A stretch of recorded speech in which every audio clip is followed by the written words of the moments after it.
A special thank you to each of our subscribers who make this channel possible. Here's today's story.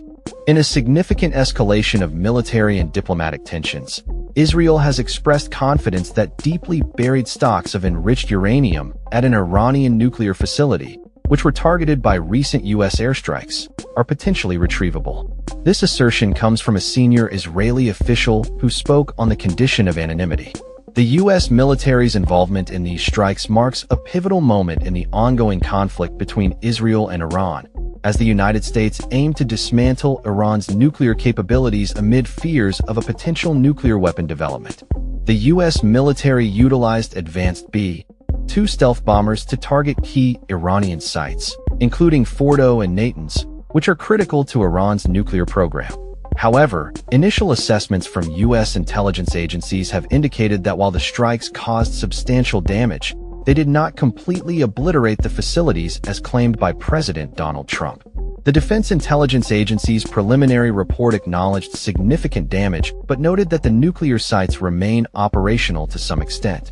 CIA Director John Ratcliffe has further clarified to skeptical lawmakers that the military strikes did succeed in destroying Iran's only metal conversion facility, a crucial component of the nuclear program. However, he emphasized that a vast majority of Iran's enriched uranium remains buried under rubble at the Fordo and Isfahan sites, complicating any potential recovery efforts.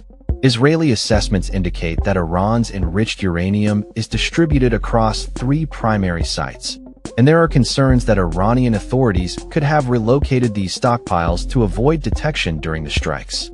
The Israeli official highlighted that while the enriched uranium at Isfahan might be retrievable, accessing it would require a challenging recovery operation. The U.S. administration has maintained a firm stance on the effectiveness of the strikes, with Defense Secretary Pete Hegseth asserting that the targeted facilities were destroyed. However, officials from the U.S. Defense Threat Reduction Agency, responsible for developing the munitions used in the strikes, have expressed uncertainty about whether the bombs penetrated the depths they were designed for. In response to the airstrikes, Iranian President Masoud Pezeshkian stated that the damage inflicted on Iran's nuclear facilities was so severe that authorities have yet to conduct a thorough assessment of the destruction. He expressed a willingness to cooperate with the UN nuclear watchdog, albeit with conditions, highlighting the challenges posed by the recent military actions. Rafael Grossi, head of the International Atomic Energy Agency, also weighed in, acknowledging that while the capabilities of the targeted sites have been significantly impaired, they still possess the potential to resume operations if they choose to do so. He emphasized that a complete assessment of the damage hinges on Iran allowing inspectors access to the sites, which remains uncertain given the current political climate.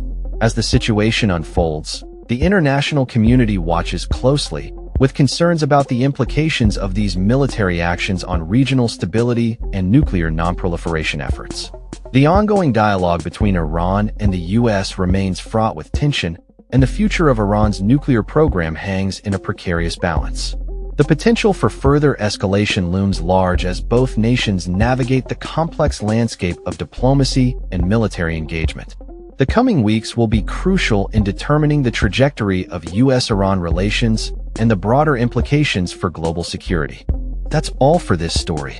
We upload videos every day covering many different subjects, so hit that subscribe button to stay informed. Thanks for watching.